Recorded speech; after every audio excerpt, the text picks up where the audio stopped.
Latihan keras STY menjelang pertandingan perdana bikin beberapa pemain tumbang. Ambisi serius STY persembahkan trofi untuk Indonesia, simak berita selengkapnya.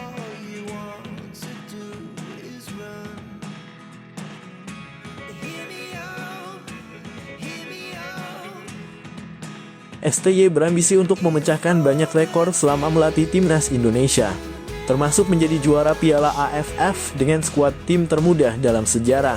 Simak fakta menarik ini hanya di GD News.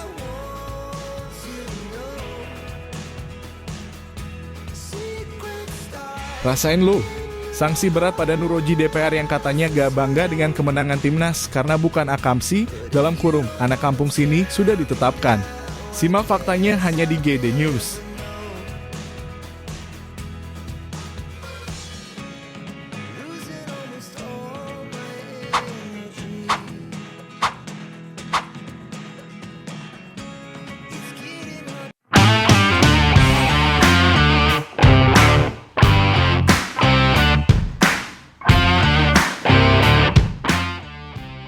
Sebagai informasi, Timnas Indonesia kini sedang menjalani pemusatan latihan dalam kurung TC di Bali.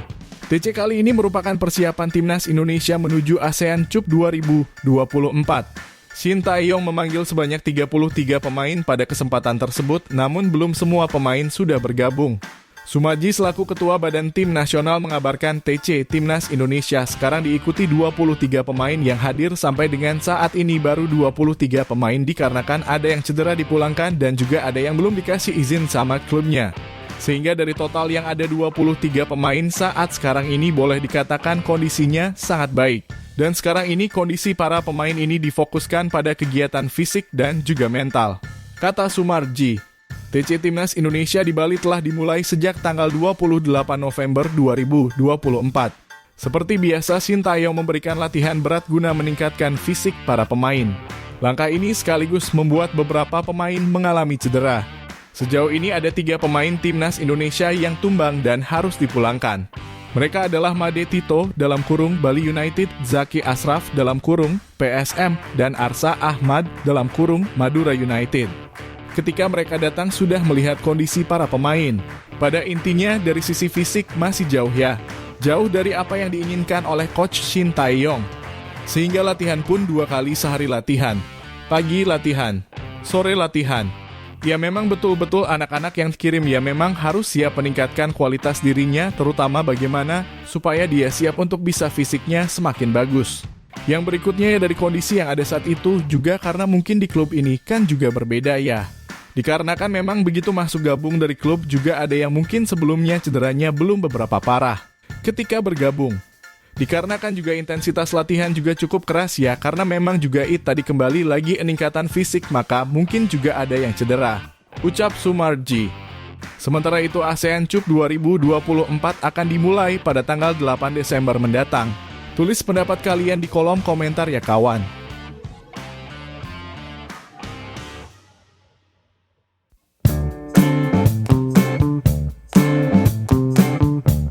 Majelis Kehormatan Dewan dalam kurung MKD menjatuhkan sanksi ringan terhadap anggota DPR Komisi X Nuroji buntut kritiknya soal naturalisasi pemain Timnas Indonesia. Ketua MKD Nasaruddin Dekga mengatakan sanksi itu diberikan lantaran pernyataan Nuroji dinilai memuat kalimat yang menyinggung suku, ras, agama, dan antar golongan dalam kurung SARA. Teradu Nuroji dari fraksi Partai Gerindra terbukti melanggar kode etik DPR RI dan diberikan sanksi ringan berupa teguran tertulis. Kata Nasaruddin usai sidang etik di Kompleks Parlemen, Jakarta, Selasa 3/12. Sanksinya teguran tertulis. Jadi putusan ini ditetapkan pada hari ini dihadiri semua majelis, tidak ada satupun anggota majelis yang keberatan, sambungnya. Nasaruddin menjelaskan teguran tertulis itu sudah diberikan kepada Nuroji. Ia menyebut Nuroji juga hadir dalam sidang etik tertutup yang digelar MKD. Pada kesempatan yang sama, Wakil Ketua MKD Agung Widiantoro menyebut Nuroji mengakui kesalahannya. Dari pengakuan itulah berarti teradu merasa bersalah, putusannya seperti tadi yang dibacakan Yang Mulia Ketua, tutur dia. Sebelumnya, Nuroji menyampaikan pandangannya soal Timnas Indonesia ketika mengikuti rapat Komisi X DPR RI terkait naturalisasi Mas Hilgers dan Eliano Regenders yang sedang dikebut PSSI. Anggota dari fraksi Partai Gerindra itu mengaku pada dasarnya setuju soal naturalisasi, tapi ada hal yang dinilai mengganjal. Ia juga menyatakan tidak terlalu bangga dengan kemenangan timnas Indonesia lantaran mayoritas diisi oleh pemain naturalisasi. Kedepan harus punya strategi lain ya, saya jujur saja tidak terlalu bangga dan tidak euforia dengan kemenangan PSSI Timnas Indonesia. Karena yang main bukan Akamsi anak kampung sendiri, kata Nuroji Selasa dalam kurung 17/9.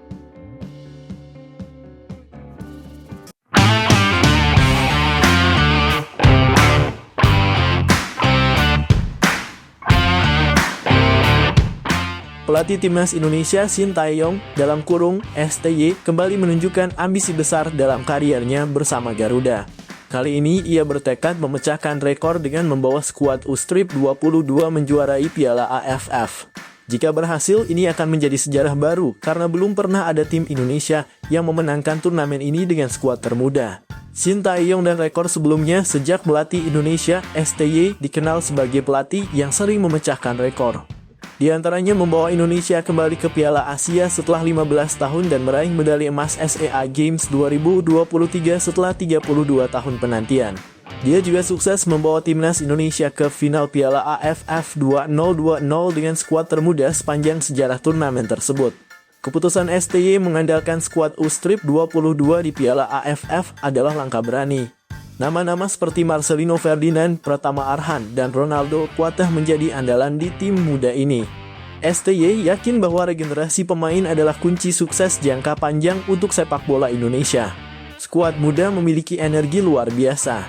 Mereka hanya perlu pengalaman dan turnamen ini adalah tempat terbaik untuk mengasah mental juara mereka, kata Shin Tae-yong. Misi besar Shin Tae-yong. STY ingin mencetak sejarah dengan membawa gelar Piala AFF pertama bagi Indonesia, sekaligus membuktikan bahwa regenerasi adalah solusi untuk masa depan sepak bola tanah air. Publik kini menantikan apakah pelatih asal Korea Selatan ini bisa kembali memecahkan rekor dan memberikan kebanggaan bagi Indonesia. Piala AFF kali ini bukan hanya soal trofi, tetapi juga langkah besar menuju masa depan cerah sepak bola Indonesia di tangan Shin Tae-yong dan generasi mudanya.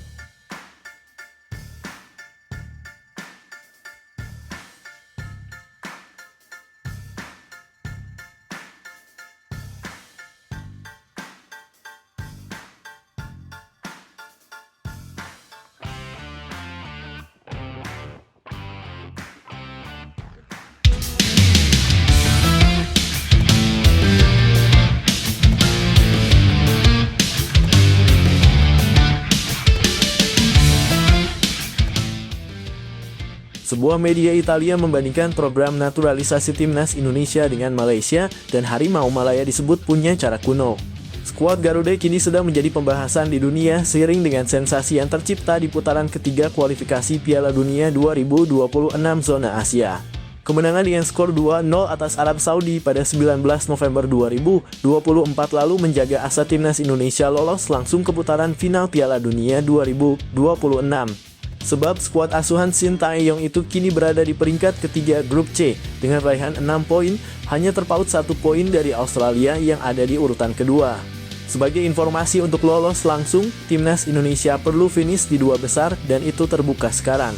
Laga berikutnya melawan Australia bisa menjadi pembuktian bagi timnas Indonesia di bulan Maret 2025 dan peran para pemain diaspora kembali ditunggu. Kiprah para pemain diaspora yang hadir lewat jalur naturalisasi tersebut memang menjadi kunci dan sebuah media Italia, Sportelate, membahasnya. Sebuah artikel yang ditulis oleh Gabriel Moretti dan dirilis pada 2 November 2024 lalu mengulas secara khusus mengenai hal ini. Pentingnya Oriundi dalam sepak bola pada 2024, demikian judul yang diberikan olehnya dengan Ketua Umum PSSI Erick Thohir menjadi covernya. Sebagai informasi, Oriundi adalah istilah dalam bahasa Italia yang berarti pemain diaspora, pemain keturunan, atau naturalisasi.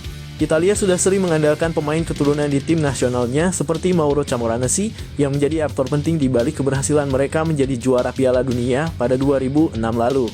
Kemudian mereka memiliki Amaury Carvalho di akhir dekade 2000-an dan juga Darcitadin Martins yang menjadi tulang punggung pada Piala Eropa 2016. Pada saat ini, timnas Italia pun menggunakan jasa seorang Oriundi, yaitu Matteo Retegui, yang lahir dan besar di Argentina. Namun dipanggil Gli Azzurri pada Maret 2023 dan kini menjadi andalan mereka. Banyak negara di dunia ini yang menggunakan jalur tersebut demi meningkatkan kualitas tim nasional seperti yang dilakukan Maroko ketika mereka menembus semifinal Piala Dunia 2022. Sportolato pun menyadari bahwa timnas Indonesia telah mengandalkan jasa oriundi atau pemain diasporanya belakangan ini. Sejak 2022 hingga kini tim nasional Indonesia telah memanggil hingga 15 pemain oriundi yang dinaturalisasi yang bisa mendapatkan kewarganegaraan secara mudah melalui Jose Sanguinis, demikian ulasan media Italia itu. Media Italia itu nyatanya juga mengetahui bahwa Malaysia melakukan hal yang sama, namun lebih mengandalkan naturalisasi pemain asing yang telah bermain di liga domestik. Selain Indonesia, Malaysia juga intens dalam program naturalisasi, namun dengan pendekatan yang lebih kuno, mencoba meyakinkan para pemain asing yang sudah bermain di Liga Malaysia. Cukup mirip seperti yang dilakukan oleh Cina beberapa tahun yang lalu, ulas media tersebut. Lebih lanjut, mereka memuji bagaimana peningkatan timnas Indonesia dalam ranking FIFA, yang mana berawal dari peringkat ke-176 dan menjadi ke-135 saat artikel itu dibuat pada awal November. Dalam ranking FIFA terkini, timnas Indonesia sudah semakin membaik dengan menempati urutan ke-125 usai mengandaskan Arab Saudi dengan skor 2-0.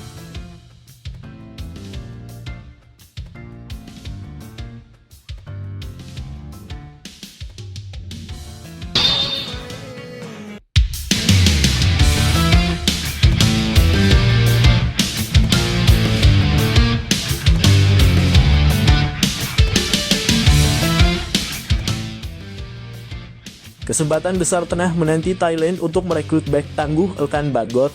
Ketua Tim Nasional Thailand, Madam Pang, dilaporkan sedang memantau situasi pemain bertahan berusia 21 tahun tersebut. Jika Elkan merasa kurang dihargai oleh Timnas Indonesia, Thailand siap memberikan peluang baginya untuk membela gajah perang. Madam Pang yang dikenal sebagai sosok berpengaruh dalam sepak bola Thailand dikabarkan tertarik dengan kemampuan Elkan yang sudah terbukti tampil solid di Eropa bersama klubnya Cheltenham Town.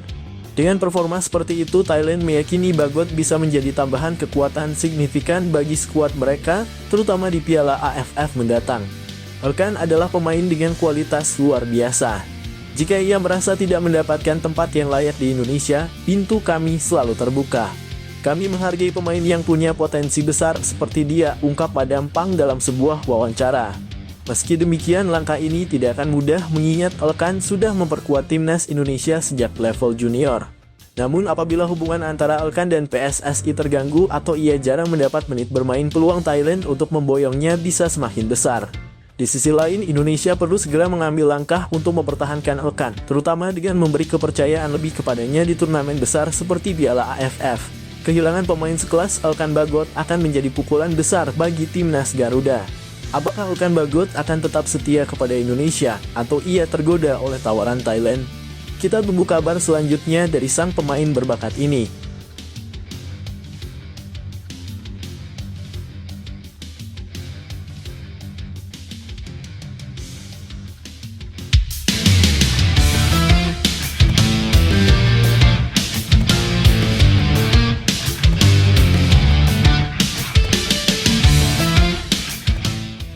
Pelatih timnas Indonesia Shin Tae-yong dikabarkan akan memasang Liano Reijnders sebagai starter pada ajang Piala AFF 2024. Langkah ini sekaligus mengakhiri penantian panjang Reijnders untuk kembali bermain di level internasional bersama timnas Garuda.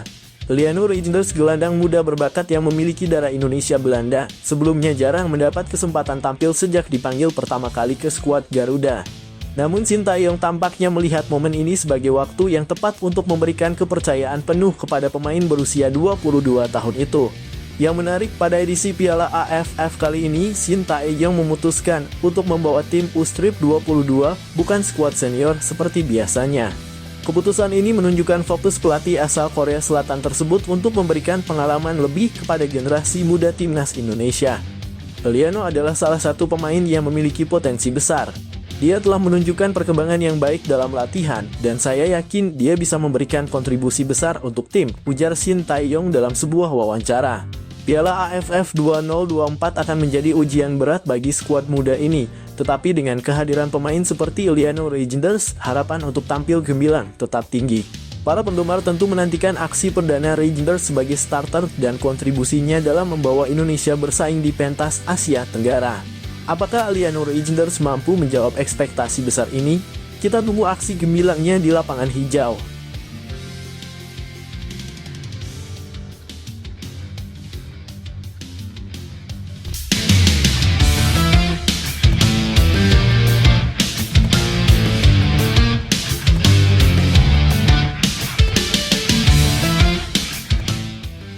Dua pemain yang berkarier di Eropa, Elkan Bagot dan Aliano Rangers, resmi dipanggil pelatih Shin Tae-yong untuk memperkuat timnas Indonesia di ajang Piala AFF 2024. Kehadiran keduanya memberikan harapan besar bagi para supporter bahwa Garuda bisa mengukir sejarah baru di pentas sepak bola Asia Tenggara. Elkan Bagot, bek jangkung yang saat ini bermain untuk Cheltenham Town di Inggris, kembali menjadi andalan di lini belakang. Pengalaman Elkan bermain di level kompetisi Inggris memberikan kualitas tersendiri yang sulit ditemukan pada pemain lain. Keunggulan fisik, ketenangan, serta kemampuannya membaca permainan menjadikan Elkan sebagai pilar kokoh di pertahanan Indonesia. Sementara itu, Aliano Rangers, pemain muda berbakat yang bermain di Liga Belanda, menjadi kekuatan baru di lini tengah. Dengan kemampuan teknik tinggi, visi permainan yang tajam, serta kreativitas dalam membangun serangan, Aliano diyakini akan menjadi motor utama permainan Garuda. Kehadirannya bukan hanya membawa variasi strategi, tetapi juga mampu menghidupkan sektor tengah timnas yang sebelumnya sering menjadi sorotan. Piala AFF kali ini memiliki makna spesial, tidak hanya bagi para pemain tetapi juga bagi Shin Tae-yong yang terus membangun pondasi kuat bagi timnas Indonesia.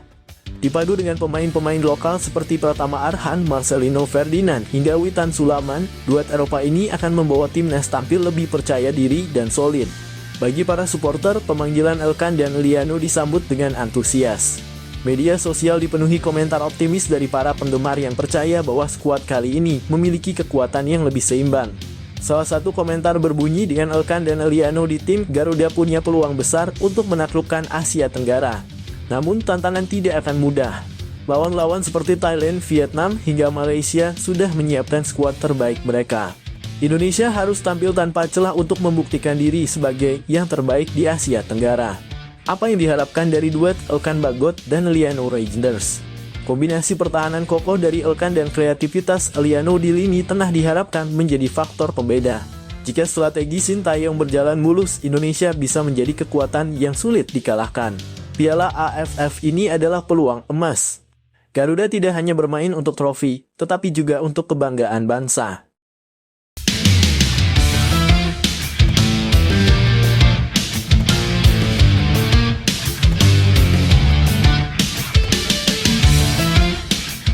Media besar Belanda membahas naturalisasi timnas Indonesia. Mereka menyoroti bagaimana cara PSSI menemukan pemain-pemain kelahiran Belanda untuk dinaturalisasi menjadi penggawa Garuda. PSSI era Ketua Umum Erick Thohir memang menjalankan proyek naturalisasi besar-besaran. Tujuan jangka pendeknya adalah meloloskan timnas Indonesia ke Piala Dunia 2026. Terbukti kini skuad Garuda menjadi satu-satunya tim ASEAN yang melaju hingga kualifikasi Piala Dunia 2026 zona Asia putaran ketiga. Hal ini mencuri perhatian media Belanda, tepatnya Radio NPO 5. Mereka mewawancarai langsung wartawan Belanda yang punya garis keturunan Indonesia, Neal Petersen. Mereka penasaran bagaimana PSSI bisa menemukan pemain-pemain berbakat yang punya darah merah putih. Wawancara tersebut diunggah dan diterjemahkan di YouTube Yusa Nugraha, yaitu mereka harus mencari. Sekarang juga ada agensi dari Belanda yang fokus bertugas untuk hal tersebut, kata Neal Petersen dikutip Rabu (27 November 2024). Neal Petersen juga memulas kecerdikan para penggawa timnas Indonesia yang saling bujuk. Bisa ada Calvin Verdonk yang merayu Mas Hilgers atau Ragnar Oratmangoen yang membujuk oleh Romain. Sekarang bahkan tak cuma agen. Pemain-pemain yang sudah join di timnas Indonesia mereka membujuk pemain lainnya, ucap Neal Petersen. Romain saat ini belum resmi menjadi warga negara Indonesia. Striker FC Utrecht itu akan menjalani proses naturalisasi dan ditargetkan selesai pada Maret 2025.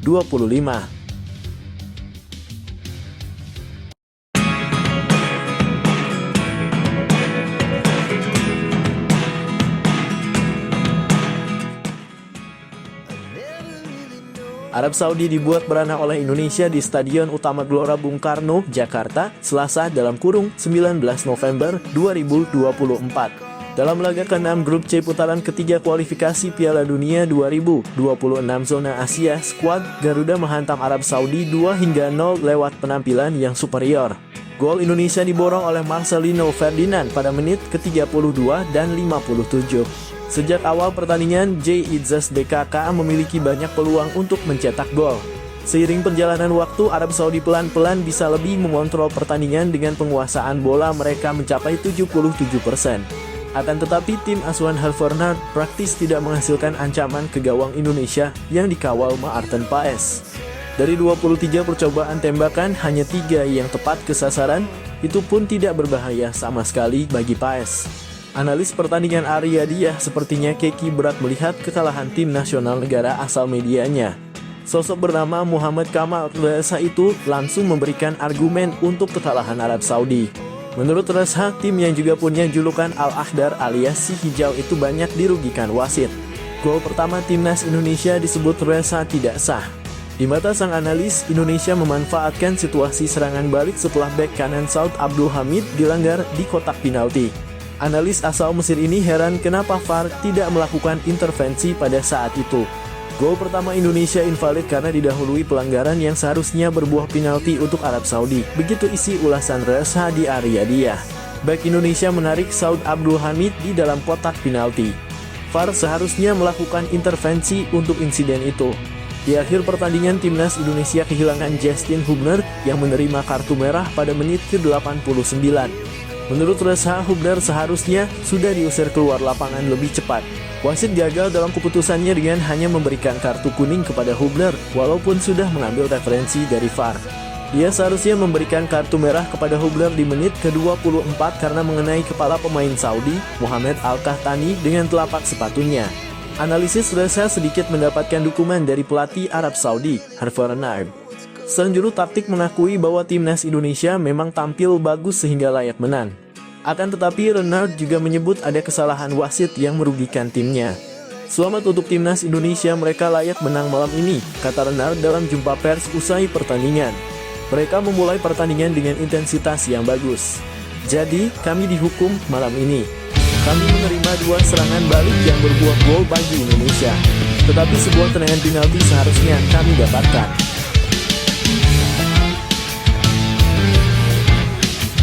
Timnas Thailand dikabarkan tertarik untuk merekrut bek muda berbakat keturunan Indonesia, Elkan Bagot, yang kini bermain di Inggris. Thailand melihat peluang karena Elkan belakangan ini jarang mendapat menit bermain bersama timnas Indonesia.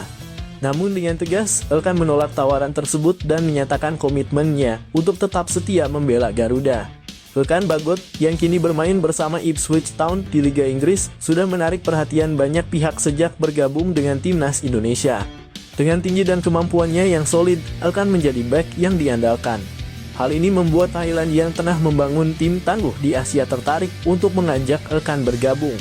Beberapa media di Thailand bahkan menyebutkan bahwa mereka siap menaturalisasi Elkan agar ia bisa memperkuat skuad mereka. Namun Elkan Bagot langsung memberikan pernyataan tegas mengenai pilihannya. Pemain bertalenta ini menyatakan bahwa ia ingin terus membela timnas Indonesia. Indonesia adalah negara yang pertama kali memberi saya kesempatan bermain di ajang internasional. Saya merasa bangga dan terhormat bisa mengenakan seragam timnas Indonesia. Saya akan terus memberikan yang terbaik untuk Indonesia, ujar Elkan. Di media sosial, para pendukung timnas menyambut hangat keputusan Elkan tersebut. Banyak penggemar yang mengungkapkan rasa bangga dan apresiasinya. Ini baru pemain yang punya jiwa nasionalis. Loyalitasnya membuktikan bahwa Elkan bermain untuk negara bukan hanya kesempatan, tulis salah satu penggemar di Twitter yang mendapat banyak dukungan dari pengguna lainnya. Pelatih timnas Indonesia Shin Tae-yong juga mengapresiasi sikap Elkan. Elkan adalah pemain yang memiliki mental kuat dan semangat besar. Kami sangat menghargai keputusannya untuk tetap bersama Indonesia. Kami akan terus mendukung perkembangannya di timnas, ucap Shin Tae-yong dalam pernyataan resminya. Semoga harapan admin ini menjadi kenyataan. Amin.